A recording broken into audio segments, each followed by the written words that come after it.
I have played every single MMO release this year, and none of them have been any better than any MMO release before them. And I'm honestly struggling to find any enjoyment in them due to having already played the exact same kind of game a dozen times before. Blue Protocol was the MMO that I was most excited to play.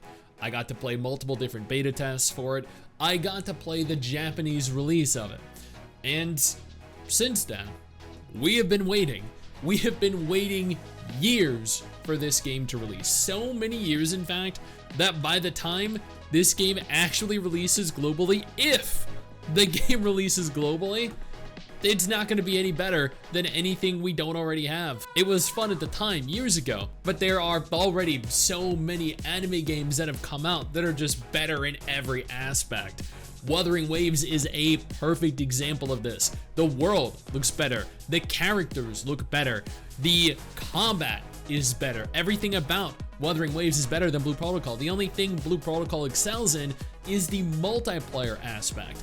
But I mean, why would you opt to play a vastly inferior game just so you could do a few dungeons or raids with a couple people that are probably gonna rage quit as soon as you fail a mechanic anyway? Throne and Liberty is another MMO that a lot of people were anticipating, but it is essentially, for all intents and purposes, your basic bitch MMO. This game has no style, no substance. Black Desert looks better. Black Desert plays better. This game is about as generic as any other MMO that is released in the last decade. Every content creator friend that I know that played it thinks the same. The vast majority of the community that I have built feels the same, which isn't to say that either Blue Protocol or Throne and Liberty are going to inherently be bad games. They're just not good games. Tarisland is a mobile MMO masquerading as a PC MMO, which, you know what, I'll admit here, is probably the best mobile MMO on the market, but that doesn't make it a good PC MMO. Being the best mobile MMO is kind of a low bar. Revelation Mobile came out, Moonlight Blade Mobile came out, which I streamed both, and they were probably the worst, lowest quality messes. They were absolutely atrocious. The story was AI generated, the voice acting was AI generated, the text was AI generated. There were points where the character that was talking was a deep, masculine American, followed by a high-pitched British guy, followed by some Middle Eastern and Chinese, like the accents that they cycled through were varied. The tones that they cycled through were varied. Like, I don't think AI right now is a fit with the MMO genre. Maybe a decade from now, sure. These games, however, were not it. They are where Tarisland was the best the mobile MMO genre has to offer. These two games are probably the worst. ArcheAge 2 was delayed. Not just ArcheAge 2 though, but both ArcheAge 2 and Chrono Odyssey could be delayed indefinitely due to the sale of Kakao's gaming division. These are two other MMOs that were slated to release in 2023 then 2024 and have been pushed back into 2025, maybe even further until Kakao gets their shit together.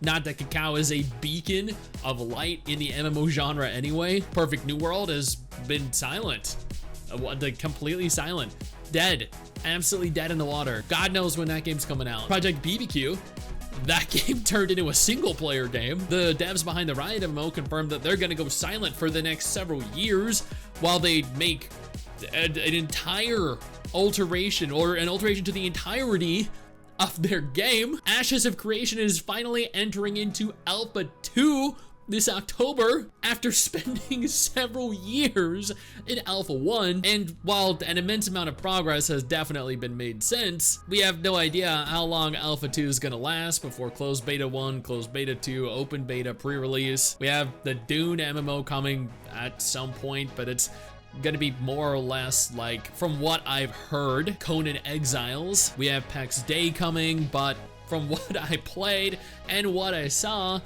that doesn't really look or feel like an actual legitimate MMO like WoW or Final Fantasy XIV or Black Desert or Guild Wars 2. The only games, the only MMOs that we have or that we had this year and will likely have this year of any real worth was the Dawn Trail expansion, the new Guild Wars 2 expansion, Yanther Wilds, and WoW's War Within expansion. But I mean, these are for already pre-existing MMOs that have been running for well over a decade now. Meanwhile, the survival genre is thriving.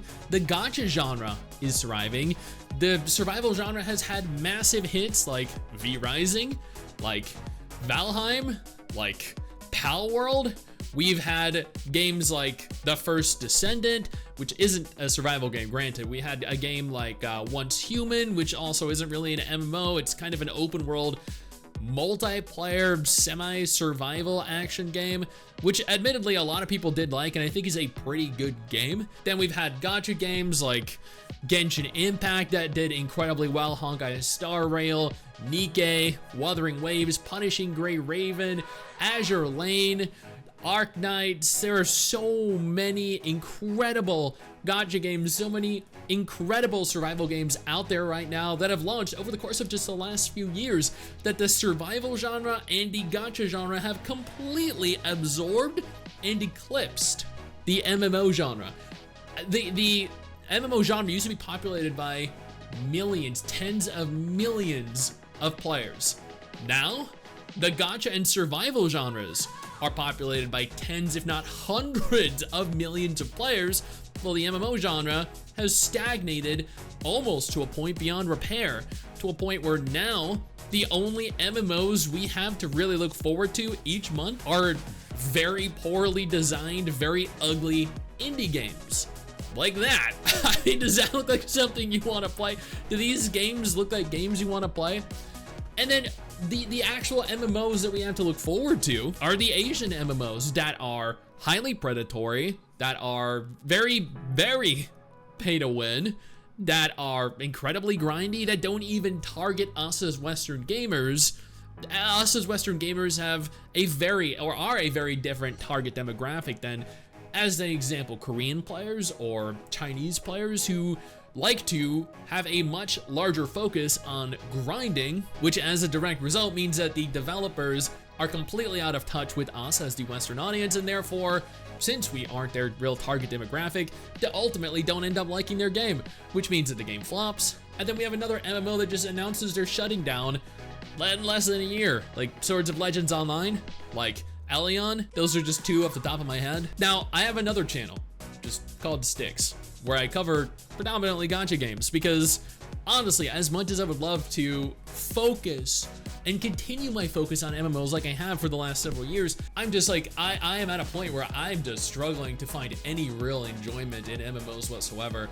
I am very excited for the War Within. I love World of Warcraft. I had a lot of fun in Dragonflight. I'm not gonna play Yanther Wilds or Guild Wars 2 because, while I think Guild Wars 2 is a very fun, very good game, the expansion content, getting to the expansion content again, it just isn't really, I don't have the time for that right now. And Dawn Trail in Final Fantasy XIV was kind of boring. I'm sure that's gonna upset some of you. And by boring, I mean comparatively to Shadowbringers. I think Shadowbringers peaked, Endwalker was really good, and then Dawn Trail's just like, it is, I don't like taking a back seat to my own story.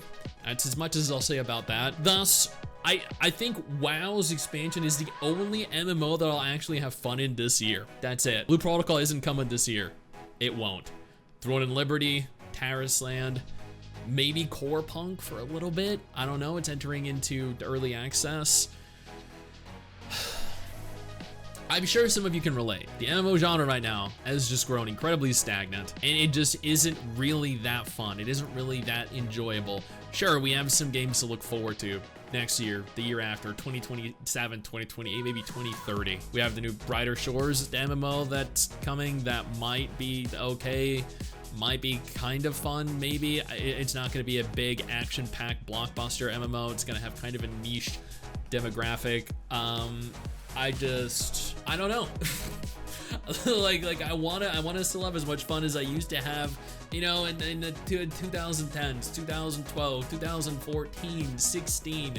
back when MMOs were still releasing regularly, when they were fun, when Terra was relevant, Blade and Soul was relevant, Black Desert Online was one of the best, most popular MMOs around. Back when Aura Kingdom, Twin Saga, Grand Fantasia, Eden Eternal, when all these MMOs were still active, were still populated and fun. But I'm getting all the satisfaction I want out of MMOs pretty much in gacha games and survival games now. I get the multiplayer out of survival games, and I get the beautiful aesthetic and the incredible characters and the fun gameplay out of gacha games. So yeah, I'm struggling. I'm really struggling. I'm gonna continue focusing on the MMO Byte channel 100% because I strongly believe that the MMO genre is not dead, not yet. And until it officially dies, I will be here covering every new MMO coming, all the MMO news, everything I can to inject as much activity into this genre as possible, because this genre is special to me. It's how I found my wife.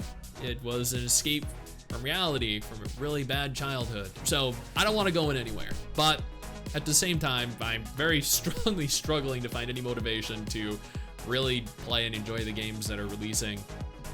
But yeah, maybe you can relate. I don't know. Let me know down in the comments below.